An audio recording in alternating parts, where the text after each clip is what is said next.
जय Hind to all. Class 12 chemistry का chapter 3 है केमिकल काइनेटिक्स।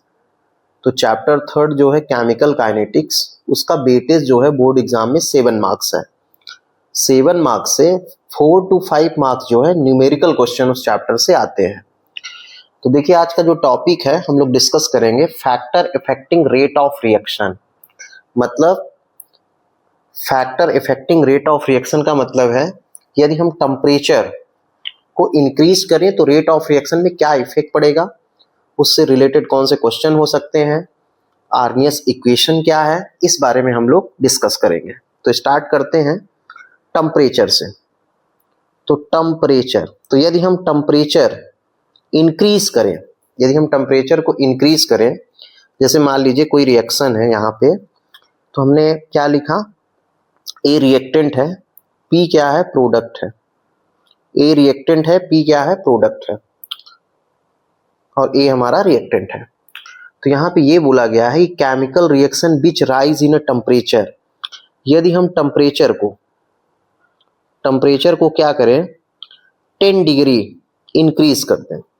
10 डिग्री यदि हम इंक्रीज कर देते हैं तो रेट कांस्टेंट जो है, रेट कांस्टेंट मतलब के, रेट कांस्टेंट के जो है नियरली डबल्ड,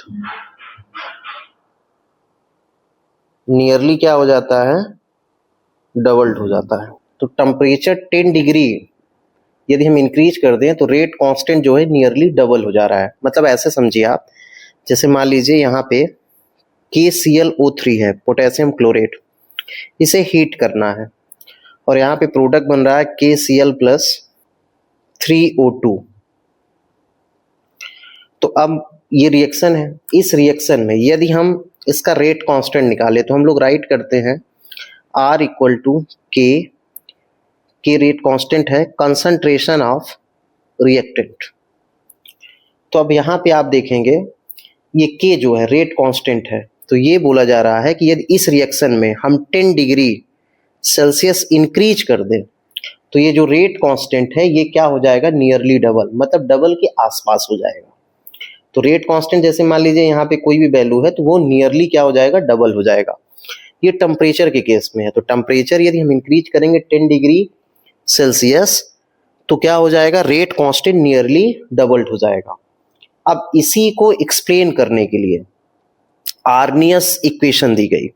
यही टेम्परेचर को एक्सप्लेन करने के लिए कौन सी इक्वेशन दी गई, आर्नियस इक्वेशन। तो अब हम डिस्कस करेंगे आर्नियस इक्वेशन के बारे में। देखिए आर्नियस ने इक्वेशन जो दी है वो क्या है, K = AE-AE⁻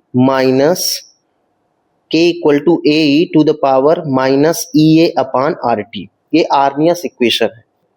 तो हमें ये बताना है कि कहाँ से आया। तो एक्चुअल में हुआ क्या कि जो रेट कांस्टेंट है K, वो डायरेक्टली प्रोपोर्शनल है किसके, E के, E⁻क्या, EA/RT है। K डायरेक्टली प्रोपोर्शनल E⁻क्या, RT। अब देखिए जैसे ही हम इस प्रोपोर्शनल को हटाएंगे तो यहाँ पे क्या लगेगा, कोई कांस्टेंट लगेगा। तो यहाँ पे A जो है आर्नियस कांस्टेंट है, E जो है एक्सपोनेंशियल फैक्टर है, तो E⁻EA/RT। EA क्या है, तो EA जो है आपका एक्टिवेशन एनर्जी है, R गैस कांस्टेंट है, T क्या है, टेम्परेचर है। अब यहाँ पे हम लोग राइट कर लेते हैं, K क्या है, रेट कांस्टेंट, A क्या है, तो A को हम लोग बोल सकते हैं क्या है, ये आर्नियस कांस्टेंट है। क्या ये आर्नियस कांस्टेंट है, या इसी को हम लोग बोल सकते हैं आर्नियस फैक्टर है, ये आर्नियस फैक्टर भी है, या इसी को हम लोग बोल सकते हैं फ्रीक्वेंसी फैक्टर है। क्या बोल सकते हैं, फ्रीक्वेंसी फैक्टर है। अब यहाँ पे E क्या है, तो ये जो स्मॉल ई आपको दिख रहा है इसे हम लोग बोलेंगे एक्सपोनेंशियल फैक्टर। एक्सपोनेंशियल इसे कांस्टेंट बोलेंगे। ये क्या है, एक्सपोनेंशियल कांस्टेंट है। EA क्या है, एक्टिवेशन एनर्जी है। एक्टिवेशन क्या है, एनर्जी है। आर क्या है? गैस कांस्टेंट है जिसकी वैल्यू फिक्स रहती है। और टी क्या है? टेम्परेचर है। क्या है? टेम्परेचर है। तो अब हमें क्या करना है? इसका डेरिवेशन डिराइव करना है। तो देखिए हम लोग कैसे करेंगे जिससे न्यूमेरिकल क्वेश्चन एग्जाम में आते हैं। तो पहले देखिए हम लोग यहाँ पे पढ़ लेते हैं अभी एक्टिवेशन एनर्जी। तो ध्यान से समझिएगा, एक्टिवेशन एनर्जी। अब जैसे मान लीजिए यहाँ पे हमको रिएक्शन कराना है आर एक्स की, किसके साथ? ओ एच माइनस के साथ। ठीक है, तो R X plus O H है, तो यहाँ पे एक इंटरमीडिएट बनता है आर एक्स ओ एच, यहाँ पे माइनस। ठीक है, अब देखिए ये इंटरमीडिएट है, प्रोडक्ट आपका ये है R O H plus X minus, या ऐसे समझिए कि यहाँ पे आर हो गया और यहाँ पे एक्स हो गया। ठीक है, आर पे प्लस है। तो देखिए the minimum energy required for completion of intermediate, intermediate ये आपका इंटरमीडिएट है, तो इंटरमीडिएट बनाने के लिए जितनी एनर्जी रिक्वायर्ड हो उसे हम लोग एक्टिवेशन एनर्जी बोलते हैं। क्या बोलते हैं? कि the minimum energy required for to completion of intermediate. तो ये हमको इतनी एनर्जी चाहिए कि इंटरमीडिएट बन जाए, प्रोडक्ट ऑलरेडी बन जाएगा। तो इंटरमीडिएट बनाने के लिए जितनी एनर्जी रिक्वायर्ड हो उसे हम लोग क्या बोलेंगे? Activation energy. तो एज ए ग्राफिकल हम लोग इसको समझेंगे। आपको यहाँ पे एक ग्राफ दिख रहा होगा, बाई एक्सिस पे पोटेंशियल एनर्जी है, एक्स एक्सिस पे रिएक्शन कोऑर्डिनेट है। तो यहाँ पे देखिए ध्यान से, ए रिएक्टेंट है और बी हमारा प्रोडक्ट है। तो ए से सी बनाने के लिए जो भी एनर्जी रिक्वायर्ड है उसे हम बोलेंगे एक्टिवेशन एनर्जी। तो ये क्या है? हमारा एक्टिवेशन एनर्जी है। तो एक्टिवेटेड कॉम्प्लेक्स बनाने के लिए, देखिए एक्टिवेटेड कॉम्प्लेक्स इसको बोल रहे हैं। तो यहाँ से यदि मान लीजिए बॉल है, इस बॉल को यहाँ पहुंचा दें किसी की एनर्जी लेके, या एनर्जी जो भी एनर्जी यहाँ से यहाँ पहुंचाने के लिए रिक्वायर्ड है उसे ही हम बोलेंगे क्या है? Activation energy. यदि हम यहाँ से यहाँ पहुंच जाएं तो ऑटोमेटिक यहाँ हम पहुंच जाएंगे, मतलब प्रोडक्ट हमारा बन जाएगा। तो the minimum energy required for completion of activated complex या इंटरमीडिएट, उसे हम बोलेंगे क्या? Activation energy. तो यहाँ पे डिफिनेशन राइट है, the energy required to form this intermediate. ये ए से सी बनाने के लिए जो भी एनर्जी रिक्वायर्ड है उसे हम लोग क्या बोलेंगे? Activation energy. तो हम लोग आर्मियस इक्वेशन के बारे में डिस्कस करेंगे कि इसमें न्यूमेरिकल क्वेश्चन कौन से फार्मूले से आते हैं, तो उस फार्मूले को हम लोग स्टडी करेंगे। तो देखिए k equal to A E to the power minus A upon R T है, तो दोनों साइड का नेचुरल लॉग लेंगे, तो एल एन के लिखे। अब यहाँ पे हम लोग जानते हैं log M N equal to होता है लॉग एम प्लस क्या? Log N. A E multiply में है तो यहाँ एल एन ए हो गया plus L N E minus A upon क्या? R T. अब एल एन को हम लोग राइट कर सकते हैं लॉग ई, तो लॉग ई राइट कर लिए। ठीक है, log E E equal to होता है 1, तो इसके फार्मूले की जगह वहां पे हम लोग 1 लिख सकते हैं। तो यहाँ पे हमने 1 लिख लिया यहाँ पे। ठीक है, तो कितना हो गया? लॉग ई के इक्वल टू ये लिख दिया हमने। अब इसका 1 हो गया तो 1 में मल्टीप्लाई करेंगे तो इतना ही आएगा, प्लस माइनस माइनस माइनस ये अपॉन आर टी। अब जो है लॉग 10 के टर्म्स में जब हम ले जाएंगे, तो लॉग 10 के टर्म्स में जब हम ले जाएंगे तो यहाँ पे मल्टीप्लाई हो जाएगा 2.303 का। ठीक है, अब देखिए ध्यान से, ये पूरा पार्ट जो आपको दिख रहा है ये किस में है? ये प्लस में है। जब इधर जाएगा तो माइनस, तो हम लोग क्या लिख सकते हैं? देखिए log 10 के 2.303 माइनस ये इधर आएगा log 10 a 2.303 equal to minus A upon क्या? R T. ठीक है, अब इसमें से कॉमन हम क्या ले सकते हैं? तो यहाँ पे आप ध्यान से देखिए 2.303 को हम कॉमन ले लेते हैं। 2.303 हमने कॉमन लिया, क्या बचा? log 10 के माइनस log 10 a। ठीक है, equal to minus A upon क्या? R T. यहाँ मल्टीप्लाई में जब इधर जाएगा तो क्या हो जाएगा? डिवाइड में हो जाएगा। ठीक है, तो हम लोग क्या लिख सकते हैं,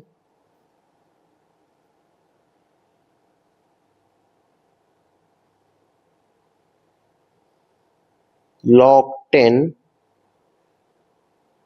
k minus log 10a equal to minus EA upon यहाँ RT इंटू कितना 2.303, ये हम लोग लिख सकते हैं। अब ये माइनस log 10a है, यहाँ माइनस में इधर जाएगा तो प्लस में हो जाएगा, तो मतलब हम लोग लिख सकते हैं कितना log 10 k equal to minus EA upon 2.303 RT plus log 10a। अब log 10a की वैल्यू होती है 1, तो मतलब इसको हम लोग डायरेक्ट ये लिख सकते हैं। देखिएगा, इसको हम लोग क्या लिख सकते हैं अब डायरेक्ट, तो हम इसे राइट कर सकते हैं log k equal to minus EA upon 2.303 RT plus log a, ये हम लोग इसको राइट कर सकते हैं। ठीक है, इतना तो ये फर्स्ट रेट कांस्टेंट के लिए हुआ। यदि हम इसको K1 बोल दें, यदि हम इसको क्या बोल दें K1, तो ये किसके लिए हो जाएगा, ये K1 हो गया, तो K2 क्या हो जाएगा, यदि हम इसको K1 मान ले इस इक्वेशन को, तो K2 क्या हो जाएगा, सेम होगा log K2 equal to minus EA upon क्या 2.303 RT प्लस log A। ठीक है, ये इक्वेशन हो गई सेकंड। तो यहाँ पे जो K1 एंड K2 जो हैं वो आपके क्या है, are the values of rate constant at temperature T1 and T2 respectively. तो अब हमें क्या करना है कि इक्वेशन जो है हमारा उसे माइनस कर देना है। मतलब ये कि जो हमारी इक्वेशन है, तो यहाँ पे राइट करेंगे कि सबस्ट्रैक्टिंग इक्वेशन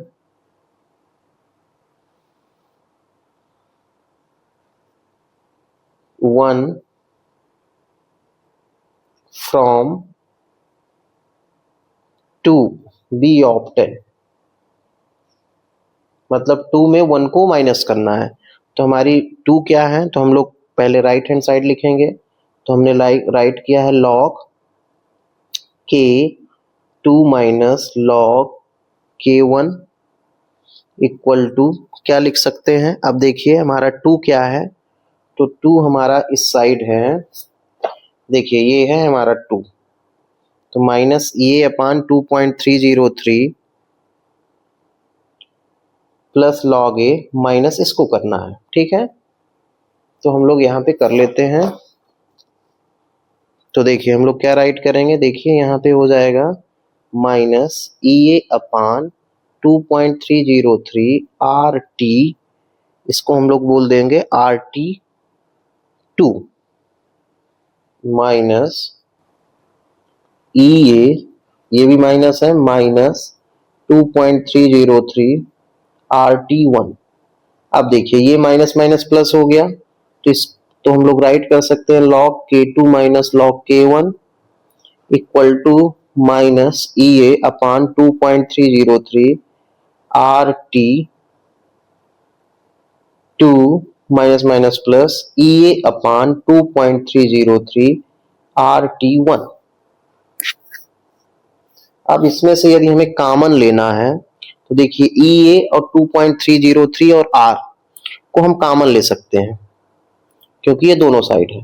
तो यदि हम इसे ऐसे राइट कर दें log K2 minus log K1 equal to, देखिए ये प्लस वाला आगे लिख देते हैं, EA upon 2.303 RT1 minus EA upon 2.303 RT2 तो अब कॉमन हम ले लेते हैं, इसको हम लोग क्या राइट कर सकते हैं, लॉग के टर्म्स में, लॉग कॉमन ले लिए और इसे हम यदि माइनस है तो इसको डिवाइड में लिख सकते हैं, k2 अपान कितना k1 इक्वल टू कितना हो जाएगा, ये हमने कॉमन लिया 2.303 और r कॉमन लिया तो देखिए क्या बचा 1 अपान t1 माइनस 1 अपान t2। अब इसका आप मल्टीप्लाई कर सकते हैं तो कितना आ जाएगा, log k2 upon k1 equal to EA upon 2.303 r यहाँ पे t2 माइनस t1 अपान t1 t2। तो ये हो गया क्या, फाइनल डेरिवेशन। इसी फार्मूले से हम लोग नेक्स्ट वीडियो में न्यूमेरिकल क्वेश्चन सॉल्व करेंगे। अच्छा, डेरिवेशन याद करना इंपॉर्टेंट नहीं है, लेकिन ये लास्ट का फार्मूला आपसे बनना चाहिए।